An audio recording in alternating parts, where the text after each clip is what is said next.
I'm making a few junk journals for my shop, and I thought since this is a pretty easy and straightforward way to make a junk journal, I would go ahead, turn the camera on, and do a little tutorial. You can see I've got some pretty papers here. My magic number is 20. I don't like to use many more than that because the journal can get way too bulky. But I do like to have enough pages for it to feel nice and heavy and like a great accomplishment when you're done putting everything in. In addition to your paper, you're gonna need a large needle and some sort of binding thread. I love to use hemp cord, and you can get this in the jewelry making department at most craft stores. You might even be able to find hemp cord at Walmart or Target.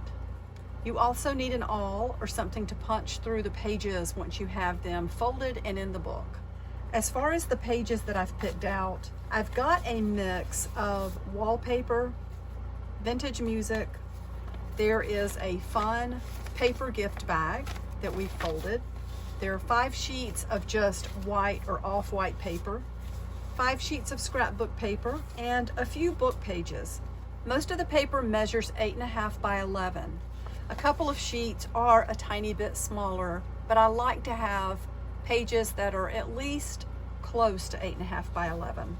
You can put smaller pages in if you want to. In order to keep all of the text upright, instead of turning pages to the side, I take 2 book pages, cut them to 8.5 inches tall, and lay them in such a way that I get to view the pictures or text that I want to see, and then I use masking tape on each side to tape the pages together. Then I fold it down the center, and I've got a book page. Now I'm going to take just a couple of minutes to put these pages in the order that I want them in my book.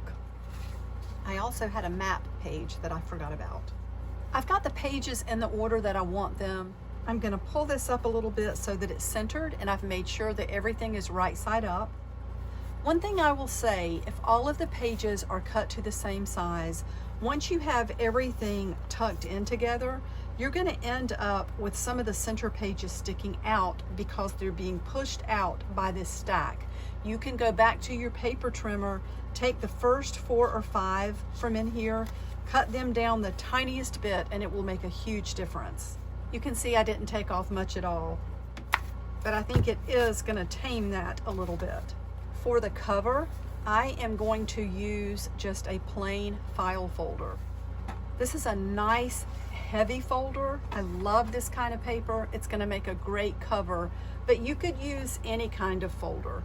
This is one that is similar in color. It's not quite as heavy in weight, but it would still work fine. I'm going to put my signature in here, push it all the way back to the center. Then I'm going to take a pen and I'm going to make a mark just outside of where the paper comes out farthest. So when I pull this out, I will take it over to the paper cutter and cut right here. When I make a 20-page signature out of pages that are about 8.5 by 11 and this type of paper, it usually ends up measuring 6 inches across, but I still try to always just take a closer look to make sure that I'm going to have a cover that's big enough. As far as height, we are just going to put this almost all the way to the bottom and make a line just a little bit above the top. We don't want the cover too tall. So there is our cover. Now we're going to sew the pages in. Let's just stick this in here. Make sure we have it centered as far as top and bottom. We've already taken a look through to make sure that all of the pages are right side up. Just looking at this envelope again though, I don't think it was right side up. So I'm gonna flip it and put this back in. So let's get all this stacked again. That is centered. Let's put this in here. For a one signature junk journal, I don't always clip the pages into place, but you could definitely take some large paper clips and clip all 4 points. I like for my strings to hang on the outside of the journal, which means that the very first pass of the needle, I need to go in this way. But it's so much easier to poke the awl through from the inside. And I'm gonna go right to the center. I'm just gonna eyeball it. You could, of course, measure to make sure you're getting it exactly right. And I just did that. That's like 4 1/4 inches from the bottom of the page. So we're just gonna push really hard. Don't get your finger. And you can see that starting to come through there. Let's thread the needle. I always take 1, 2, 3 lengths of hemp cord. That's a really large needle with a large eye, so the hemp cord goes right through. When you're working with something bigger than this, maybe something with a fabric cover, maybe something more unwieldy like a hardcover book with a lot of signatures, it can be tricky to get the needle in from the outside. What I typically do is hold the book in my lap. I'm gonna try to do it from the table though. And you can see how I'm holding it underneath. The goal is not to let anything move at all, because when you pull this out, you want that hole to stay lined up in every single page. Fabric makes it even more tricky, but I've learned just to hold everything really still with it balanced against my lap, and when I pull the awl out, usually I can see the hole in the fabric and the holes underneath are lined up. So let's just pop this awl out from the bottom. I pulled it out. I'm trying to make sure nothing moves. We're going to carefully put the needle straight down through there, and it did go through really easy. It should pull through easy, but if you're working with a lot of layers and a big needle, you can use pliers to pull the needle through. Now that we have that in, I'm going to go in down here because this is the top of the book. You can see from the text. I want to go through here. I'm going to come back through this way and then go back through here, and that will leave the strings so that I can tie them at the top. I'm going to just look at this and judge, like halfway between the bottom and here is about right here.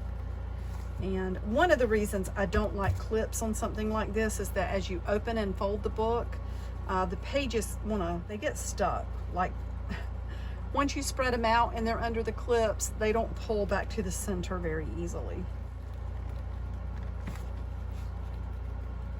So we can see the awl coming through there. I pulled it out, and let's just put this needle right through. Okay, here's another part that can be a little bit tricky, especially if you're working with something that has a lot of layers and fabric on the outside. You can take this thread and pull it down and pull up on this one, and it should put tension on this hole and help that to open up again. Sometimes the awl will go back through from here to here. Sometimes you don't even need to do that. Sometimes the Holtz get so out of alignment that I have to go into the journal and use the awl again to make a new hole. One thing that you don't want to happen, especially if you're using a thicker thread or something that allows you to poke through it, you don't want to poke your needle through this thread. Then the thread is not going to move at all if you need to readjust it or anything like that, and it weakens the thread also. So once I have my needle through, I make sure that this thread will still pull, and it does. So that tells us that we didn't sew through the thread, if that makes sense. I hope that makes sense. So let's pull that through. And now we're already at the last hole that we need to make. And again, I'm going to go about halfway between the top of the page and the center. I'm just going to push that through.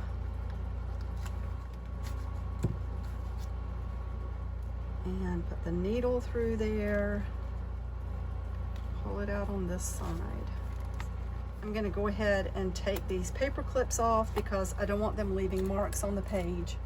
And we can go ahead and take the needle off and put it away. I try to always put needles away because they're so dangerous. Even though I don't have pets out here, it's just really good to keep needles put up when you're not using them. So let's make sure that the threads are pulled tight, you know, without tearing the pages. You don't want to do that. Do you see how there's still a gap in there? I want to figure out where that's coming from.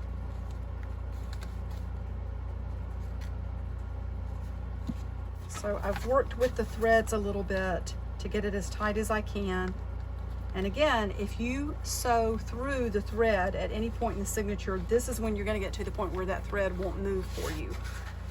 I've opened the book up all the way, and I'm going to lay it flat so I can tie it. A lot of times I close the book, hold it between my knees to brace it, and then tie it because I can get a grip on it that way. Check it one more time. I'm going to put my finger down to hold that into place. One of the things I like to do is place a drop of glue on that very first knot that we've made, because then when we come back and tie this the second time, it's really going to help hold it into place. And I just try to pick up any excess there. Sometimes I will even tie it 3 times just to make sure. Now let's fold this up again because we want to train it to stay flat, and it'll become flat as it gets worked in. And if you tie something around it, we could round the corners on this. The last thing I'm going to do for this is take these alphabet stamps and stamp junk journal on the front. I'm going to be really careful not to press too hard with these so that we end up with just the letters and not the whole block.